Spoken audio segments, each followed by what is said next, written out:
আসসালামু আলাইকুম। তো আজকে দেখুন আলু কিভাবে বিনা স্টোরেতে রাখা হয়। তো এখানে দেখুন এবছর আলু এত পরিমাণ হয়েছে যে স্টোরে রাখার জায়গা নেই। আর মূলত এরা আরও রেখেছে যে এরা খোলা মার্কেটে বেচবে। কারণ আমাদের এখানে ন্যাংটা মার্কেট এবং খোলা মার্কেট দুটোই বলা হয়। যদিও ভাষাটা একটু খারাপ কিন্তু যেটা বলে আরকি প্রচলিত যেটা। তো খোলা মার্কেটে রেখেছে এরা যে স্টোরের খরচটা বেঁচে যাবে ওইজন্য রেখেছে। তো এখানে প্রায় 800 থেকে 1000 প্যাকেট মতো আলু আছে। কারণ একেকটা গাদা যেগুলো আছে 120 টা 110 টা এরকম বস্তা হবে 50 কিলো যে বস্তা হয়। তো কত মানে আলু এরা এভাবে রেখে দিয়েছে দেখুন। আমি ওদেরকে জিজ্ঞেস করলাম ওরা বলছে এটা আলুটা 4 মাস আছে। আমি তাদেরকে জিজ্ঞেস করলাম যে পচে যায় না?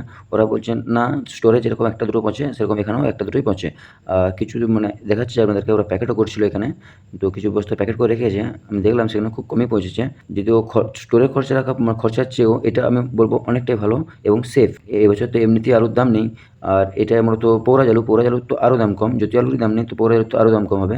আলুর কোয়ালিটিটা দেখুন কত সুন্দর। মূলত এখানকার মানুষ যে এভাবে আলু রাখে এমন নয়। পাশাপাশি গ্রামের মানুষ এবং বাঁকুড়ার বিভিন্ন জায়গার মানুষ এভাবে আলু রাখে। তো আপনারাও যদি কখনো যদি আপনাদের আলুর মার্কেট না ভালো হয় এবং চাষি কিছু টাকা পাওয়ার জন্যই চাষ করে, যদি না বিক্রি হয় এবং আলুর দাম না পান, তো এইভাবে আপনারাও রাখতে পারেন। যেন আলুর দাম বাড়বে তো ছড়িয়ে ধরেন। যদি এই ভিডিওটি থেকে একটু উপকৃত হন তো আমার জন্য দোয়া করবেন। আসসালামু আলাইকুম।